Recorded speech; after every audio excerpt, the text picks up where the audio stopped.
Chanakya international academy உங்களுக்குள் இருக்கும் தலைவரை வெளிக்கொண்டு வரும் பியூர் பாலிடிக்ஸ் பயிற்சி பட்டறை. நேரடி மற்றும் இணைய வழி. கான்டாக்ட் 7338824242. தினம்தோறும் விளக்கேற்ற நல்ல எண்ணெய் இதயம் நல்லெண்ணெய். सूचना और प्रसारण मंत्री श्री अश्विनी वैष्णव जी उपस्थित हैं। माननीय मंत्री जी से अनुरोध है कि आप मीडिया को संबोधित करें। दोस्तों नमस्ते। आज के कैबिनेट में दो बहुत ही महत्वपूर्ण प्रोजेक्ट अप्रूव हुए हैं, जिसका विवरण अभी दूंगा आपको। माननीय प्रधानमंत्री जी ने जिस तरह से विकसित भारत बनाने के लिए देश की इंफ्रास्ट्रक्चर की नींव को मजबूत किया है, और उस इंफ्रास्ट्रक्चर से सबसे बड़ा बेनिफिट हमारे मिडिल क्लासेस को होता है। चाहे मेट्रो हो, चाहे हाईवे हो, चाहे रेलवे हो, चाहे पोर्ट्स हो, हर एक चीज़ से मिडिल क्लासेस को जो बेनिफिट होता है वो ध्यान में रखते हुए आज 20,668 करोड़ रुपए के दो हाईवे के प्रोजेक्ट्स कैबिनेट में अप्रूव हुए।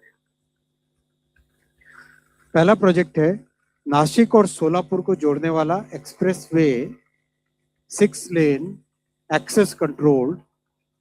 ये अगर आप हमारे जितने भी अगर इसको देखें आप, एक तरीके से विकसित भारत का गोल्डन क्वाड्रिलेटरल है। दिल्ली से मुंबई ऑलरेडी काफ़ी प्रोग्रेस हो गई है। अब मुंबई से चेन्नई वाला जो कॉरिडोर है वो ये वाला कॉरिडोर है। इसका आज जो अप्रूव हुआ है सेक्शन वो है नासिक से अक्कलकोट यानी शोलापुर, उसके आगे नीचे कुरनूल, कडपा, चेन्नई की तरफ आगे जाएगा ये कॉरिडोर।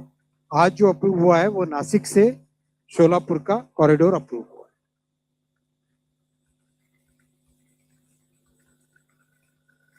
ये कॉरिडोर बहुत ही इंपॉर्टेंट है। कई बड़े शहरों को और कई बड़े इंडस्ट्रियल सेंटर्स को जोड़ेगा। नासिक, अहिल्यानगर, धाराशिव, शोलापुर, इन सब जिलों को जोड़ेगा। 2 साल में इसका कंस्ट्रक्शन पूरा होगा। 374 किलोमीटर का प्रोजेक्ट है और 19,142 करोड़ रुपीस का इसमें इन्वेस्टमेंट होगा।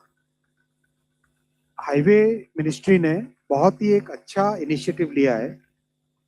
पिछले 10 वर्षों में whatever arbitration and other disputes the department had faced, all those disputes and arbitration matters have been thoroughly analyzed in a very systematic manner, और उसके बेसिस पे concession agreement has been modified, जिससे कि project में dispute कम हो, risk कम हो और काम तेजी से आगे बढ़ सके। बहुत सारी चीजें जैसे जितने अप्रूवल्स हैं वो सारे अप्रूवल, चाहे फॉरेस्ट का अप्रूवल हो, चाहे वाइल्ड लाइफ का अप्रूवल हो, all the approvals will be taken well before the project is handed over for construction. Land का एक्विजिशन 90% लैंड, प्रोजेक्ट की लैंड अवेलेबल होगी तभी जाके प्रोजेक्ट को कंस्ट्रक्शन के लिए देंगे। जितने भी टाइप के वेरिएशंस होते हैं उन सब वेरिएशंस का प्री डिटरमिन्ड फॉर्मूला होगा, सो दैट किसी के डिस्क्रिशन पे वो पेमेंट नहीं रहे। और जब डिस्क्रिशन होता है तो उसमें banks and financing agencies, they take it as high risk. तो इसमें रिस्क बहुत रिड्यूस हो जाती है once we have predetermined formula. Specially जो इकोनॉमिक और फाइनेंशियल मैटर्स को जो रिपोर्ट करते हैं उन सब के लिए ये बहुत इंपॉर्टेंट होगा to give the details of the new concession agreement. So this is the largest value of BOT project ever taken up in our highway system. बहुत बड़ा प्रोजेक्ट है, 19,000 करोड़ रुपीस का प्रोजेक्ट है, और ये कंप्लीट महाराष्ट्र के और आंध्रा तेलंगाना के लिए एक नई लाइफलाइन बनेगा। ये इस तरह का प्रोजेक्ट है। इस प्रोजेक्ट के सारे फीचर्स आपके सामने हैं। इसमें 6 लेन एक्सप्रेसवे होगा, 27 मेजर ब्रिजेस है इसमें, 164 माइनर ब्रिजेस हैं और 5.6 किलोमीटर का एलिवेटेड रहेगा, वायाडक्ट पे रहेगा। यानी 5.6 किलोमीटर पूरी तरह से ब्रिज पे रहेगा, जैसे मेट्रो का हम वायाडक्ट देखते हैं ना, उसी तरह का एलिवेटेड रहेगा। 5 जगह रेलवे के साथ रेल ओवरब्रिज बनेगा। इंटरचेंजेस होंगे 10 इसके अंदर, मतलब अंदर आना जाना। एंट्री एग्जिट लोकेशन 17 होंगे और रेस्ट एरियाज बनेंगे। ये प्रोजेक्ट नासिक और सोलापुर के बीच के डिस्टेंस को, टाइम को सिग्निफिकेंटली रिड्यूस करेगा बाय 14%। डिस्टेंस रिड्यूस होगी और टाइम सिग्निफिकेंटली कम होगी, 45% रिड्यूस होगी between Chennai and Surat. 100 kmph के लिए डिजाइन किया गया है, हाई स्पीड है रोड के हिसाब से। रोड और रेल में दोनों का हाई स्पीड की डेफिनेशन का डिफरेंस होता है। रोड के हिसाब से 100 किलोमीटर्स की स्पीड रहेगी इसमें, एवरेज स्पीड। डिजाइन स्पीड कितनी?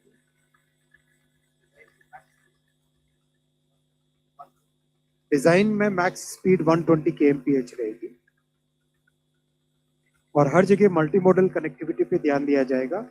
जहां पर भी रेलवे स्टेशन हैं, जहां पर एयरपोर्ट्स हैं, जहां पर मल्टी मॉडल लॉजिस्टिक पार्क्स हैं, गतिशक्ति इकोनॉमिक नोड्स हैं, उन सबको इसमें जोड़ा जाएगा। 2 पोर्ट के साथ कनेक्टिविटी बढ़ जाएगी, चेन्नई पोर्ट के साथ और हजीरा पोर्ट के साथ। और कोपरती और ओरवकल, ये दोनों जो इंडस्ट्रियल नोड्स बन रहे हैं, इन दोनों को इससे कनेक्टिविटी मिलेगी। सेकेंड प्रोजेक्ट उड़ीसा का है, नेशनल हाईवे 326 उड़ीसा के इंटीरियर एरियाज को कनेक्ट करने वाला है। ये कोरापुट एरिया है, ये वाला एरिया कोरापुट एरिया है। यहाँ से अंदर ही अंदर रायगढ़ होते हुए मोहना, यानी आपके कोस्ट से काफी दूर है, काफी इंटीरियर एरिया है।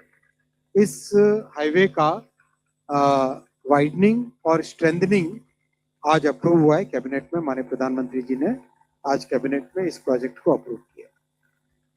206 किलोमीटर्स का ये प्रोजेक्ट है, जिसमें इन्वेस्टमेंट 1526 करोड़ रुपीस का होगा। और ये गवर्नमेंट के पूरे इन्वेस्टमेंट ईपीसी मॉडल पे ये किया जाएगा। गजपति, रायगढ़ और कोरापुट, ये तीनों की तीनों एस्पिरेशनल डिस्ट्रिक्ट्स हैं। ये तीनों ट्राइबल डिस्ट्रिक्ट्स हैं, ट्राइबल डोमिनेटेड डिस्ट्रिक्ट्स हैं।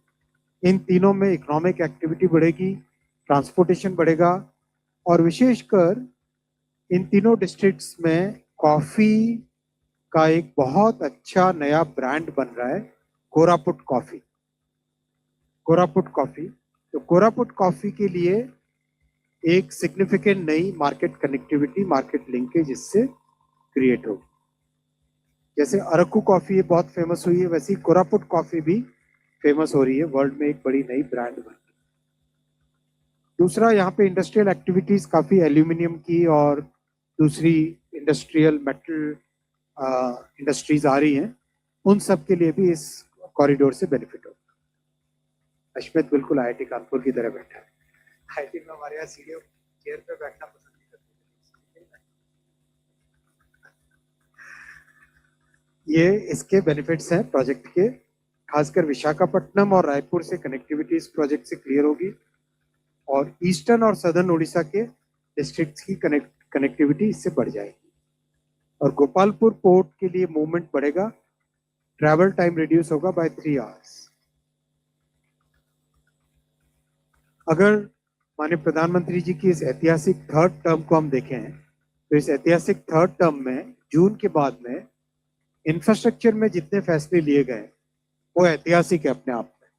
43 रेलवे प्रोजेक्ट्स 1,52,000 करोड़ रुपए, 24 हाईवे प्रोजेक्ट्स 2,18,000 करोड़ के, 8 मेट्रो प्रोजेक्ट्स 1,31,000 करोड़ के,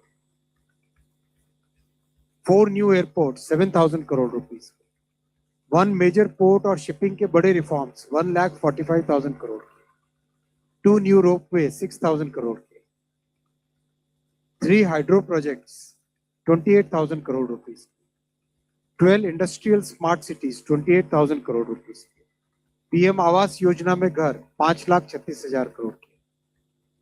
ओवरऑल करीब 12.5 लाख करोड़ रुपए के इंफ्रास्ट्रक्चर प्रोजेक्ट्स प्रधानमंत्री श्री नरेंद्र मोदी जी की इस ऐतिहासिक थर्ड टर्म में अप्रूव हो।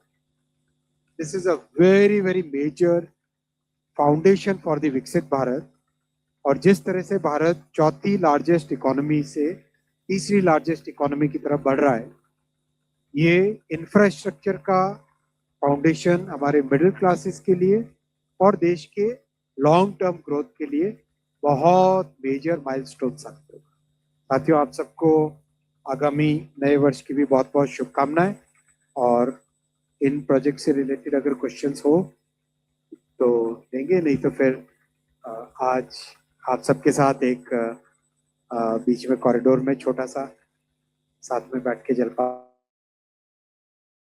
आज अदर देन दिस कुछ भी नहीं है। एक तरफ यहाँ से अदर देन दिस कुछ भी नहीं है। क्वेश्चन 54 पूछने की भी जरूरत नहीं है। फिर आप 4-5 को लोग क्वेश्चन कर लें, फिर जवाब दें। 54। आज वैसे हमने क्या वड़ा पाव रखा है और हेलो। उड़ीसा का रखा है और हेलो, यस करेक्ट। पाव भाजी भी। जी वो भी है सर, उड़ीसा का मीठा भी है। सर कृष्ण मोहन शर्मा, भारत एक्सप्रेस से। आज सुबह से एक खबर सब जगह चल रही है जिसका आपने लास्ट में जिक्र किया कि हम तीसरी इकोनॉमी बनने की तरफ अग्रसर हैं, तो इस पे थोड़ा सा व्याख्यान देते हुए जनता को बधाई दीजिए। कैबिनेट ब्रीफिंग में मैंने आपको जस्ट एक कहा कि जैसे हम चौथी से तीसरी की तरफ जा रहे हैं, उसमें ये फाउंडेशन, आज के फैसले फाउंडेशन। अपन ने एक अच्छा प्रोटोकॉल यहाँ पे बनाया है और इसमें आपका डिसिप्लिन बहुत अच्छा है, मेरे से ज्यादा आपका डिसिप्लिन है। 22 आवाज Sir, so as you said, this Maharashtra project is one of the biggest BOT project, and The we see that biggest. this one of the biggest, The biggest. the Highway. biggest. Okay, sir. Sorry. So BOT has not been happening for quite long time. So do you think that this is the beginning of BOT coming in a big way, both in road and also we know that railway is also looking at more PPP. Can you give little details? 10 आपने third जब मैंने concession agreement के बारे में बताया था तब आप थे लेट आए। सर मैं 10 अजय हूँ सकाल न्यूज़पेपर से। ये जो महाराष्ट्र वाला जो प्रोजेक्ट है उसके लिए लैंड एक्विजिशन का किस तरह से है और इसमें स्टेट का फाइनेंशियल कुछ कंपोनेंट होगा या नहीं होगा, ये बताइए।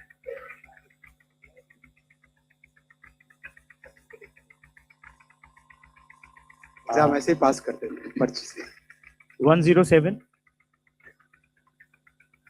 एक सेकंड यार, माइक ले ले, माइक लेने अपना परिचय भी दे दीजिए।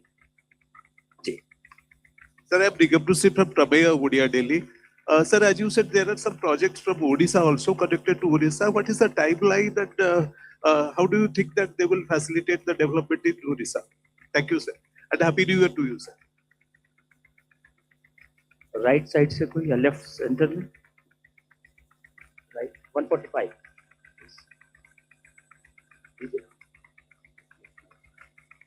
मैं महेश केजरीवाल।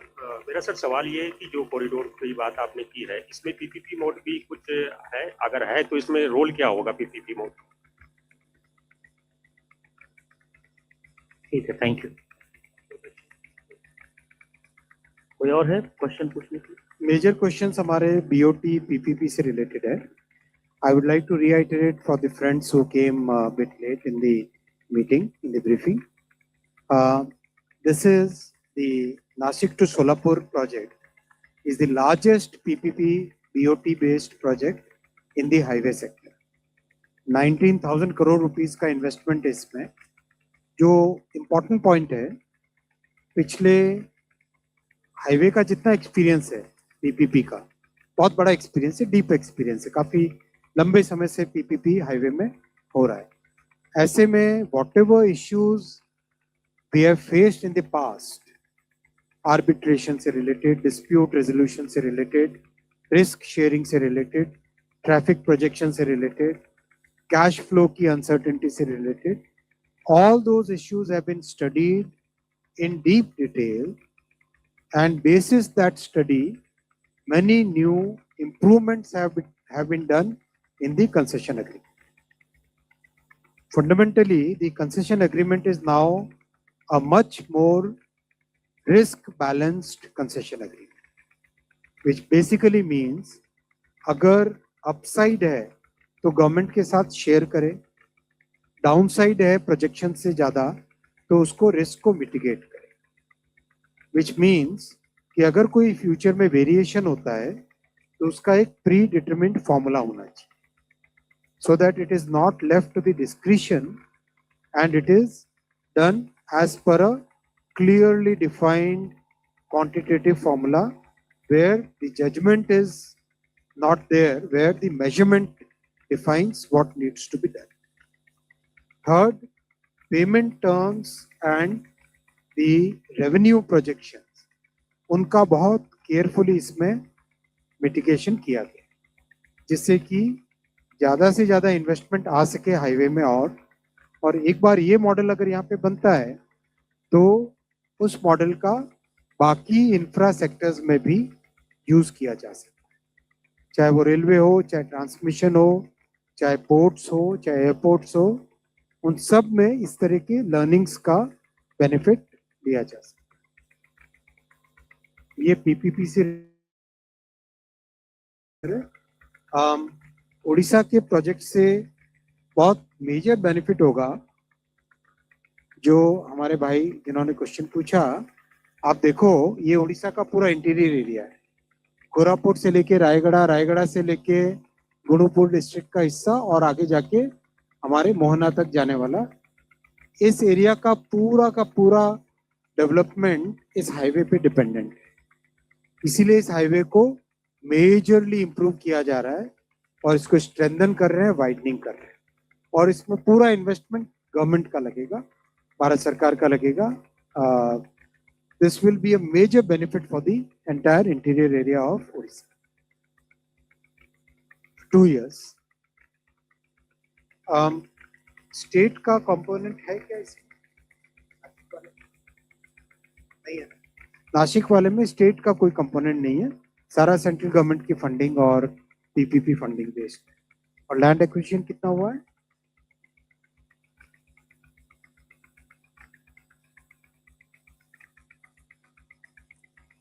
लैंड एक्विजिशन का क्वेश्चन था, इसमें 3122 हेक्टेयर्स का लैंड एक्वायर करना है, जिसकी कॉस्ट करीब 3853 करोड़ रुपीस है।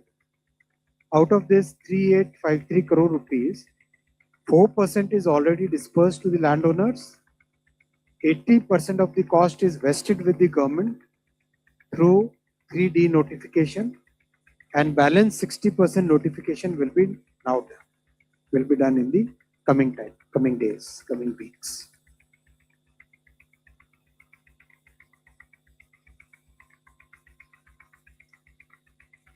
नहीं, ये कैबिनेट से, मैं इसका बैकग्राउंड आपको बता रहा हूँ। कैबिनेट में एमसीए नहीं जाता है।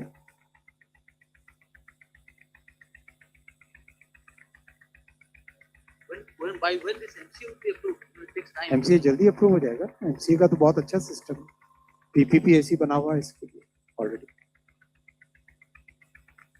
तो आंसर पता है, लेकिन क्वेश्चन पूछना है, चेक करता है भारत के मंत्री को आता है कि नहीं आता है। चले, thank you, wish you very happy new year once again.